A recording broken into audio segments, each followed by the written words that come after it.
Chers amis abonnés, bonjour. Ravi de vous retrouver. Nous sommes aujourd'hui le dimanche 5 janvier.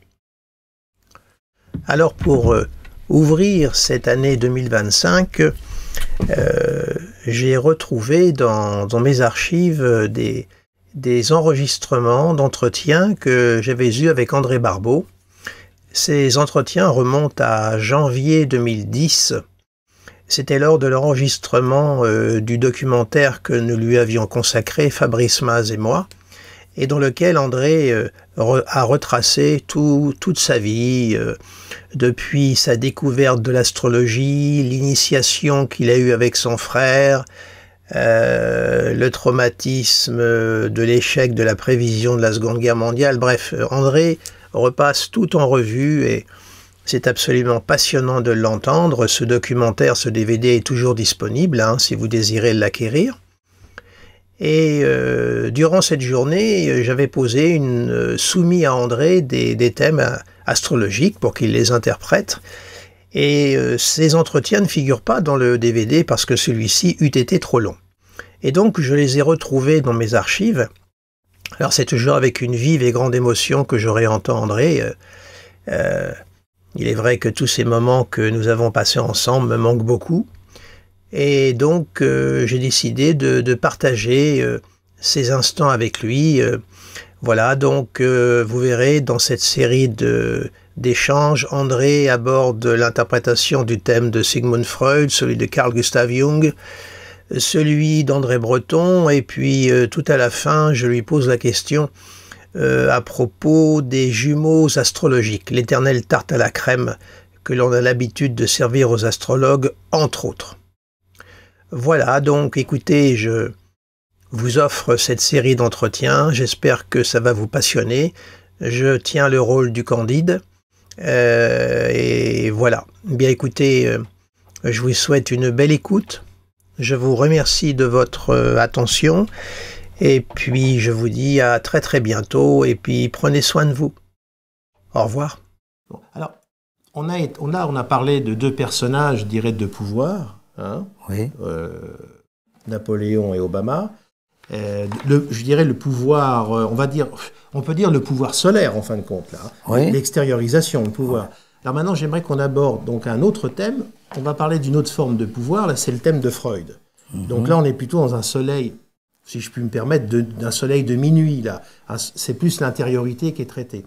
Alors, est-ce que tu pourrais nous parler du thème de Sigmund Freud, qui est quand même le fondateur de la psychanalyse, comme chacun le sait, mais qu'est-ce qui, dans ce thème-là, en fin de compte, parle de la psychanalyse, ou au moins de cette orientation que Freud a eue pour la vie intérieure.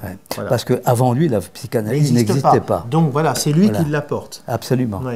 Alors, ce qui est frappant dans son thème, c'est une double signature, à la fois d'Uranus et de Pluton. La planète Uranus est en conjonction du Soleil et de Mercure. La signification essentielle qu'on peut lui donner, c'est qu'il a l'esprit prométhéen. C'est un homme de renouveau. Autrement dit, Prométhée, c'est le révélateur, l'homme qui crée, l'homme qui apporte des éléments nouveaux. C'est le feu. Et il est le voleur du feu dans une certaine mesure. Alors, et c'est la conjonction Mercure-Uranus est spécifiquement significative d'esprit psychologique. Il y a beaucoup de psychologues qui ont une relation Mercure-Uranus, notamment bien sûr aussi des psychanalystes. Alors, il y a donc, avec cette triple conjonction solaire, cette conjonction est forte parce qu'il est né au coucher du soleil. Elle est révélatrice plutôt d'une tendance au génie. Et alors, le fondement de cette pensée, de ce pouvoir de l'esprit, c'est un pouvoir de dégager, de mettre à la lumière des choses qui sont inconnues, qui sont en profondeur. Et alors l'autre phénomène, c'est le passage de Pluton, qui est au descendant, il est conjoint au Soleil. Et alors Pluton représente carrément les profondeurs de l'inconscient, les profondeurs de la nuit, ce qui est inconnu, les ténèbres intérieures. Voilà exactement. Ouais. Et alors le signe d'en face il se trouve que le signe qui se lève, c'est le Scorpion. Il a le Scorpion à l'ascendant, Pluton a des affinités avec le Scorpion, et c'est très significatif que c'est un homme qui est non pas obsédé, mais appelé, interrogé par le besoin de sonder dans les ténèbres intérieures, de voir clair dans les profondeurs. C'est lui qui fait cette exploration. Alors, justement, pour poursuivre sur ce point, qu'est-ce qui expliquerait aussi l'importance qu'il a accordée à la sexualité? Alors, oui. Alors ici, le zodiaque parle. Oui, voilà, oui, oui. Chaque signe est un rapport avec une partie du corps. Le bélier, qui est le premier, est un rapport avec la tête. Les poissons, qui sont le dernier signe, un rapport avec les pieds. Et il se trouve que le scorpion est spécifiquement un rapport avec le sexe. Et l'ascendant est en scorpion. Mais Pluton également, les valeurs plutoniennes sont des valeurs qui relèvent, alors dans le cadre de ces ténèbres intérieures, c'est Eros et Thanatos. Eros et Thanatos. Eros. Alors les pulsions amoureuses, sexuelles d'Eros et Thanatos, les pulsions de mort. Et au fond, c'est ce qu'il apporte. Et alors l'axe, son axe dominant, c'est l'axe taureau-scorpion. Le taureau est à la bouche, à l'oralité. Dieu sait si dans l'œuvre de Freud ça compte. Et le sexe est le sexe à prendre par la bouche. On engloutit, et par l'anus, on évacue. Tout à fait. Et alors, dans les valeurs du scorpion, il y a le sexe et aussi l'anus, l'érotisme, et puis les pulsions de mort. Il y a un rapport entre les pulsions de mort et puis l'évacuation de l'anus. Comme disait un psychanalyste, la matière fécale, c'est un produit mort. On avale du vivant, et ce qu'on évacue, c'est un produit mort. Ouais. Mais dis-moi, il y a quand même donc dans ce thème des charges, des configurations qui sont très fortes, très chargées, très lourdes, mais je vois qu'il a une lune en Gémeaux. Hein. Oui. Donc ça, c'est tout le côté plutôt... une lune en Gémeaux, c'est quand même extrêmement virevoltant. Est-ce que tu pourrais nous en parler de cette lune Gémeaux quand même là? Alors, je te rejoins dans ton départ. Si le scorpion est en affinité avec la sexualité, il se trouve que le secteur où se trouve la lune, la maison 8, est aussi en rapport avec la sexualité. Et la lune des Gémeaux en 8. Elle est préoccupée par le problème sexuel. En plus, puis la lune est symbole de la femme. Ça ajoute à cette donnée. Et alors, on pourrait dire beaucoup de choses là-dessus. Cette lune est en Gémeaux, en 8e. Et alors, la grande histoire amoureuse de Freud, c'est les milliers de lettres qu'il a écrites à sa femme avant de se marier. L'œuvre écrite de l'amour, quand il est avec Charcot à Paris, il lui écrit sur Paris, il lui écrit constamment. Et finalement, il a une écriture qui est son moyen sexuel particulier d'expression. Oui, ça signifie l'abondance de son œuvre, la Lune Gémeaux. L'écriture, non? Il a beaucoup écrit, là, oui, colossal. Oui, ouais. Mais oui, non? Beaucoup, je ne sais pas. Il a une œuvre importante. Oui, il a créé une œuvre importante. Ouais. Et je pensais que la Lune, c'était aussi la fille. Anna, sa fille. Il a quand même accordé une grande importance à sa fille, non? C'est vrai, si, c'est vrai. Mais en 5e, dans le secteur des enfants, il a une conjonction Jupiter-Neptune. Ah oui, en Poisson, c'est ça? Oui, en Poisson. Et justement, cette conjonction Jupiter-Neptune, qu'est-ce qu'elle t'évoque chez lui, là, dans le signe des Poissons? Elle est belle quand même. C'est quand même là, c'est une très belle position. Un astrologue peut avoir le droit de ne pas savoir répondre à ce genre de questions. D'accord. S'il faudrait, mais je crois que. Mais ce qui est intéressant, c'est de comparer ce thème avec un autre psychanalyste. Non, mais justement, puisque tu en parlais de Freud, il est difficile de ne pas évoquer Jung. Oui. Alors justement. Nous l'avons. Ça, c'est le thème de Jung. Hein. Voilà. Oui. Alors, voilà, vas-y. Alors, on voit tout de suite une similitude. Voilà, oui. Alors, Freud est né à une conjonction Soleil-Uranus, c'est toujours le côté prométhéen, qui se couche, et on retrouve chez Jung une conjonction Soleil-Uranus qui se couche indéniablement. Alors lui, il a une lune tout près de Pluton. Il a donc aussi des valeurs entre Neptune et Pluton, qui sont des valeurs justement de la nuit intérieure, des ténèbres intérieures, de tout cela, bien entendu. Ça peut expliquer qu'ils aient été tout de suite rapprochés l'un de l'autre. Et c'est très significatif. Mais par contre, les axes zodiacaux, on revient, on ne peut pas les négliger. C'est frappant. Ils sont très contrastés. Ouais. Autrement dit, l'axe Scorpion-Taureau se trouve en perpendiculaire de l'axe Lion-Verseau. De Jung. De Jung. Et au fond, Jung n'est pas intéressé par la sexualité. Les pulsions, l'animalité, tous les instincts profond, sauvage, digestif et autres, c'est pas du tout son affaire. Oui. Son affaire, c'est beaucoup plus une région du psychisme plus noble, plus élevée, qui relève. Alors, il s'intéresse davantage au moi, avec le lion, et puis quand même, il va vers des valeurs Verseau d'astrologie spirituelle, d'astrologie, voilà. Tu me disais... On peut, là? Même, oui, à propos. Attends. Silence, s'il vous plaît.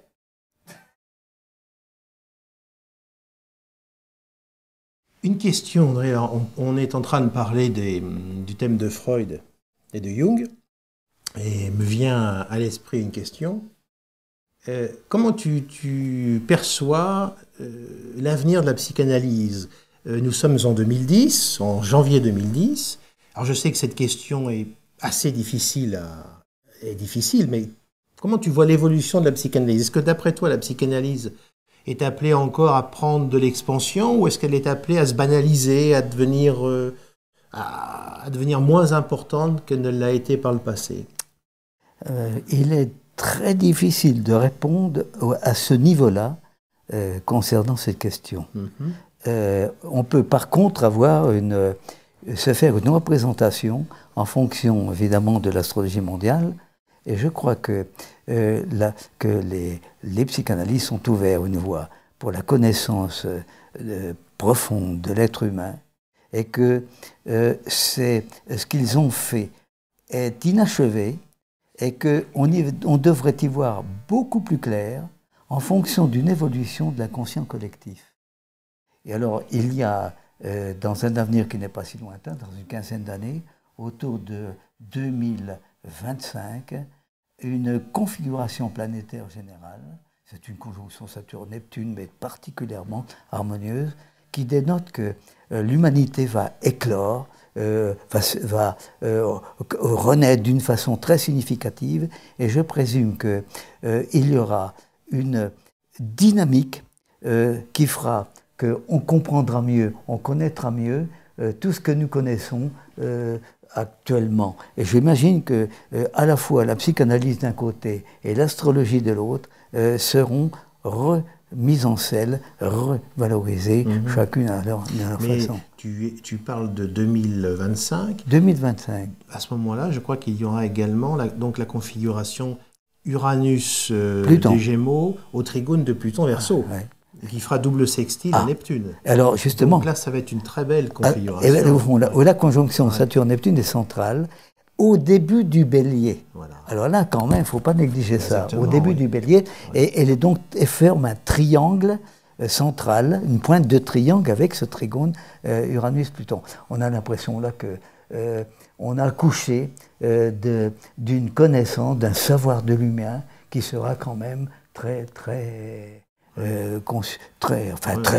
amélioré, et j'imagine qu'on le devra en grande partie à la psychanalyse. Oui. Puis c'est révolutionnaire, cette configuration. Tout à fait. Alors donc la génération qui va naître sous cette configuration-là est une génération qui sera porteuse de cette configuration, et qui va vraisemblablement, après, révolutionner complètement les choses. Tout à fait. Ah, oui. C'est une belle figure, hein, eh bien, rendez-vous dans une quinzaine d'années. Oui. Oui. Alors, on va poursuivre, André, cette exploration des cartes du ciel. Alors, nous avons vu deux figures de l'histoire politique. Nous avons vu deux figures de l'histoire sur le plan de la psychanalyse, Freud et Jung. Tout à l'heure, c'était Napoléon et Bonnat pour l'histoire. Et maintenant, j'aimerais qu'on aborde aussi une figure importante. C'est celle d'André Breton, le fondateur du mouvement surréaliste, qui a également accordé une très grande importance à la psychanalyse, puisque comme tu le sais, André Breton a rencontré Sigmund Freud. Ouais. Et donc j'aimerais aussi que tu nous parles de sa carte du ciel. Voilà. Je crois que c'est toi qui es mieux placé que moi pour en parler parce oui, que mais là, tu le connais bien davantage. Oui, mais je on connais a un peu, mais l'astrologue que tu es peut aborder le thème sans aucune difficulté. Je ne saurais rien de lui. J'imagine que voilà, je ne connais ça. rien. Oui, oui, tout bon. à fait. Oui. Alors, tout de suite, il y a une chose qui m'interpelle, une position qui est significative. Il a Jupiter en Lion, qui est au milieu du ciel.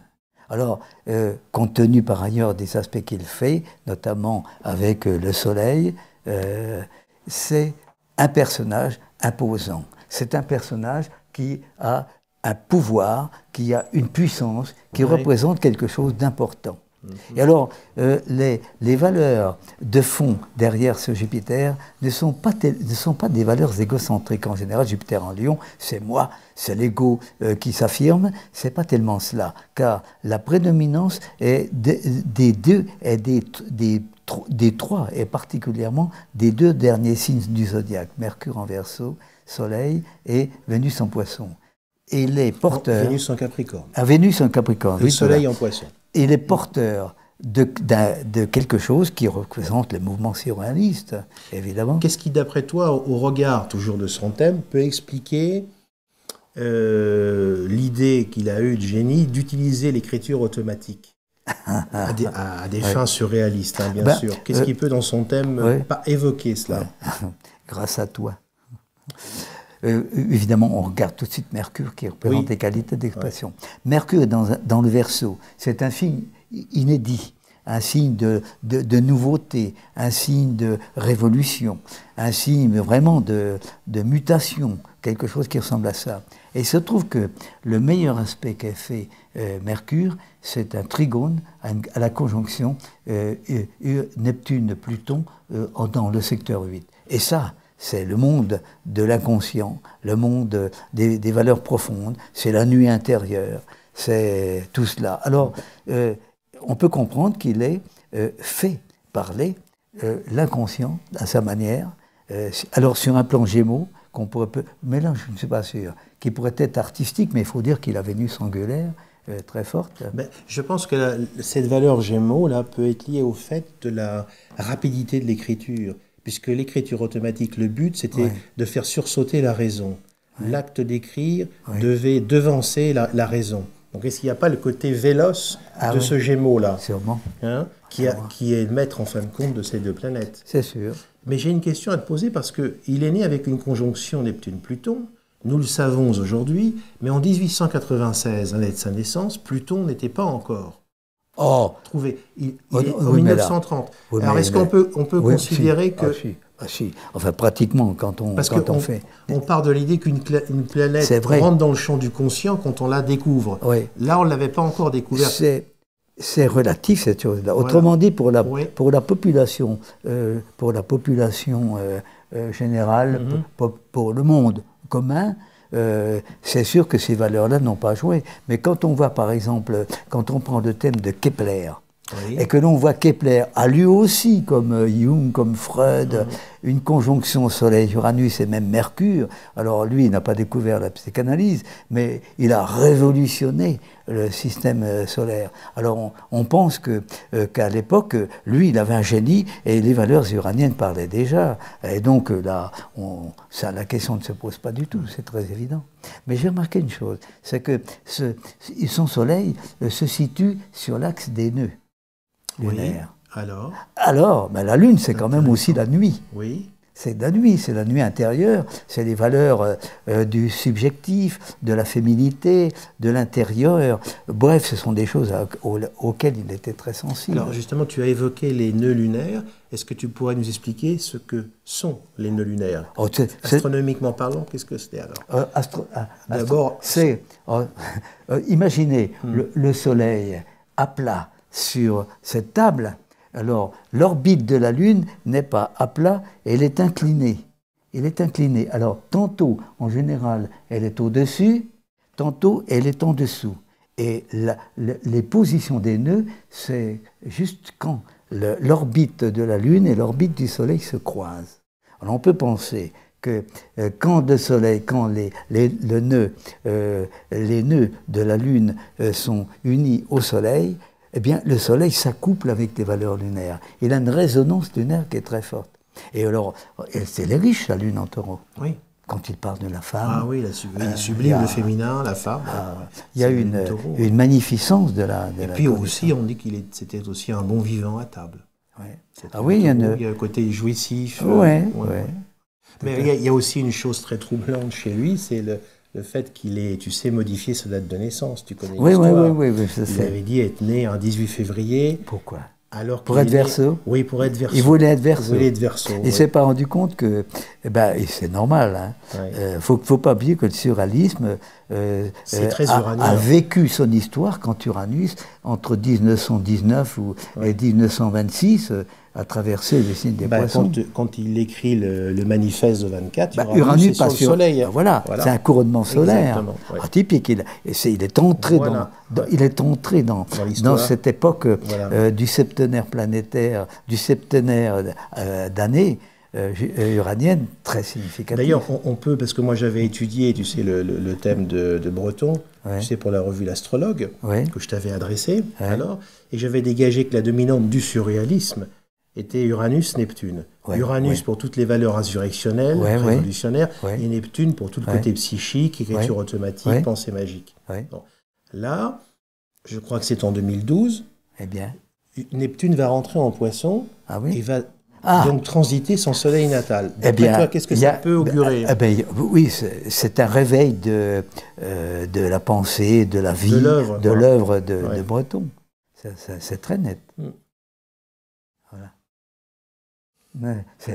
Alors André, il y a une question que j'aimerais te poser, parce que c'est une question récurrente qu'on pose sans arrêt aux astrologues. Elle est la suivante. Oui, je cite. Oui, moi je connais 2 personnes qui sont nées le même jour, le même mois, au même endroit, presque à la même heure, et ils sont différents et ils n'ont pas eu le même destin. Alors, donc sous-entendu que l'astrologie, c'est bidon, puisqu'en fin de compte, puisqu'ils sont nés au même jour, même heure, même endroit, ils auraient dû avoir le même destin. Alors, quelle réponse peux-tu apporter à cette question, je dis, récurrente? Je n'est pas quand même une affaire si simple que ça. Et si c'était simple, il y a belle lurette qu'on saurait comment la manipuler. En vérité, tout est complexe. Il est évident que avec la même configuration, chacun peut vivre ses tendances sur un clavier de possibilités qui diffèrent suivant les situations. J'imagine, c'est banal, une enfance perturbée et une enfance heureuse, tout de suite le matériau avec lequel les tendances propres qui sont communes à l'un et à l'autre sont évidemment d'une qualité différente de l'un à l'autre. Oui. Ça me semble tout à fait simple. On a évoqué d'ailleurs tout à l'heure le cas de Napoléon. Il y avait qu'un Napoléon, mais il y avait sans doute autour de lui, sinon peu importe à la distance, des tyrans domestiques, des petits patrons, des gens qui sont partis de rien du tout, qui ont été des personnages importants, mais qui n'ont pas laissé leur nom, évidemment. Cela étant dit, on peut retrouver quand même sans doute des tendances identiques, mais dans le tempérament. Absolument, les tendances sont exactement les mêmes. Oui. Et alors, ça voudrait dire aussi qu'on serait emprisonné devant un carcan il n'y a pas de fatalisme, il n'y a pas de... c'est quelque chose de très souple et de très complexe. C'est pour ça d'ailleurs que l'interprétation est très difficile. Voilà. Oui.